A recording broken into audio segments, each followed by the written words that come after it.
Ndichikutambirai zvekare pano paHatirari 263 pano pachange chikuzivisai manews updates ezvinhu zviri kuitika munyika yedu yeZimbabwe. Kana uchiri munyowani pathis YouTube channel, kusubscribe mahara wotena on the notification bell. Uyezve malikes enyu akatikoshera zvikuru, zvinobatsira kuti video rino ringe richifamba kuhama neshamwari nekuburikidza kulaika kwaunenge wangoita. Wanzai malikes enyu akakosha zvikuru. Kana uchiri munyowani ndati kusubscribe mahara, zvinobatsira kuti iwe usasarire pama-updates atinoramba tichidzoka nawo munguva inotevera. Vadikani sekuziva kwamunozviita manews updates epanapa, tinoenda kuti kamabatanidza tinoita kuti muwane manews updates akati wandei pasame video.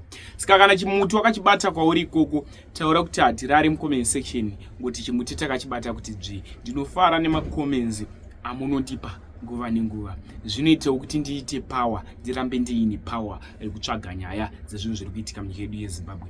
First video ranoda kuisirai ndine rimwe video rinorwadza, saka usaskipe after wapedza kuona video iri. Usaskipe this video kana kubva uchienda unoona mamwe mavideos nekuti iroro randirwadza. Ende munyika yeZimbabwe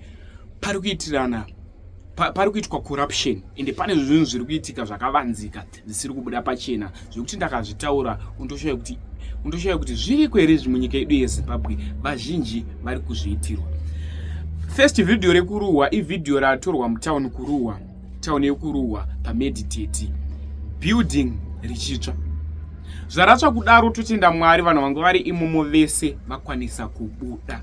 Mwari ndiMwari akanaka, vanzvengeswa naMwari. Ende vanga vachikomplaina vachiti iwo mafire brigade auya achida kudzima building ranga richitsva iri, but auya asina mvura.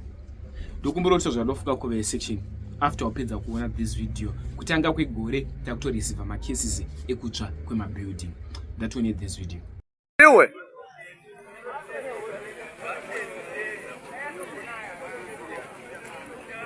koyo kadzuro yacho noesina uiseko.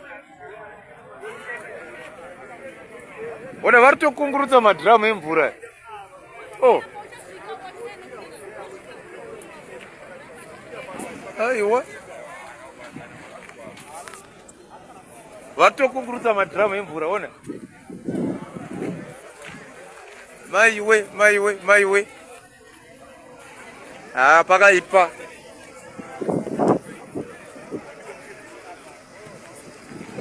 Right guys, this is what is happening in Ruwa Meditech.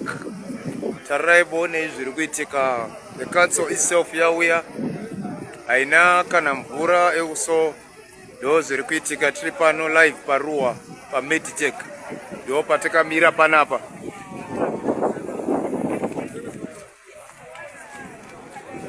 Council yatraya kuda kudzimura mvura but zvaramba.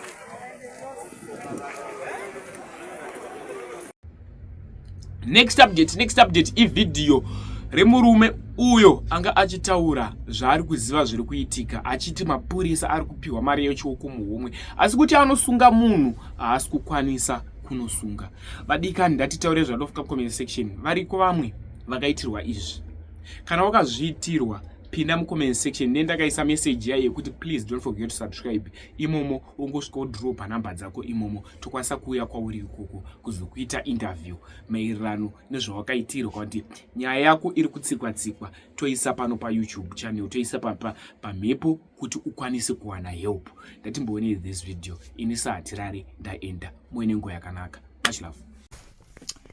Hello guys, hope I find you all well. Today I wanted to talk about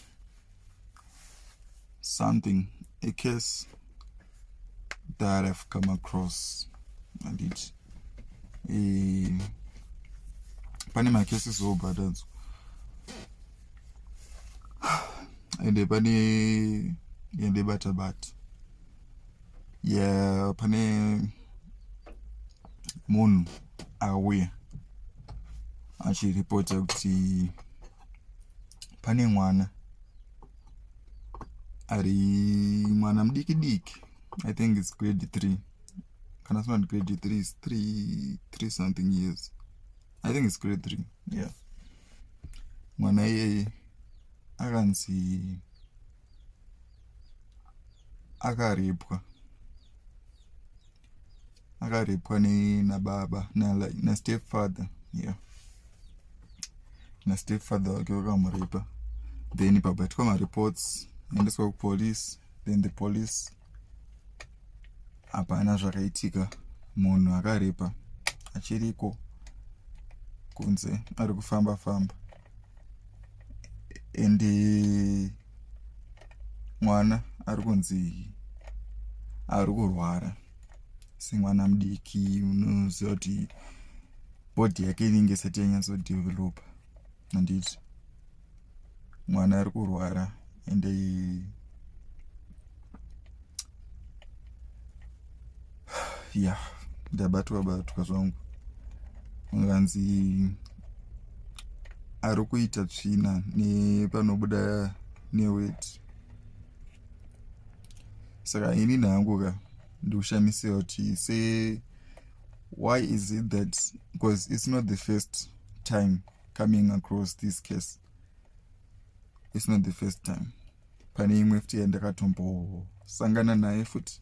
Saka ini chinonishamisa ndechekuti kana munhu anzi arepa mwana, handiti evidence iripo, chichinotadzisa kuti munhu iye asungwe nemapurisa, handiti because unonzwa kuti takaripota kwakati, kesi iyoyo hapana, munhu ari kutofamba mumastreets ari kuita chii chinenge chichiitika. Ndoda kuziva kumapurisa kuti chii chavanenge vachinyatsoita kana vachinzi basa ravo nderekusunga vanhu vapara mhosva. But uchiona vanhu vacho vanonzi vapara mhosva vachifamba vari kunze, chii chinenge chichiitika? Inyaya yecorruption here kana kuti handizivi. Saka ndoda kunzwisisawo kana kune vakambosanganawo nazvo zvekuti vakaripota case kune mapurisa and then nothing is being done about it. I want to know in the comment section. Votizivisawo kuti inini ndakamboitawo this case, ndakaripota, but up to now hapana nyaya dzambonzi dzafambiro. Saka izvozvo ndo zvanoda kuti nimboonawo kucomment section zvakamira sei, uye kana zviriko zvii zvinofanirwa kuitwa, the appropriate steps that should be taken to address this, because zvinorwadza kuti mapurisa basa ravo havasi kuita. Vamwe vanenge vari busy kumhanyisa mota, kuita sekusunga vanhu vemashops anenge achinzi emalicense, mavatovatonga vachitora zvemhomwe dzekudi ponzi tovai nenyaya kunzi iyi nyaya yakati tibatsirewo, evidence iripo, iyi mwana arapa ari kutaura kuti zvandakaitwa hazvisipo, vakandidai nekudai so, asi munhu anenge achingofamba. Two cases so far this year dzandanzwa, this year January imwe dzandanzwa, asi mapurisa hapana zvavari kuita. Saka ameno chimbondizivisa kuti makambosangana nazvo here zvakadaro, because nyaya iyi haisingori kungoitika panyaya dziri kunzi dzemarape case. Even panenge pachinzi uyo apara mhosva kana yefraud, kana kuti vaya vanenge vachinzi madrug peddlers aya, wanza kuti vamwe vacho vanenge vachitoziva kuti mabhesi avari apapa, but unongoona munhu ungodzichi hapana.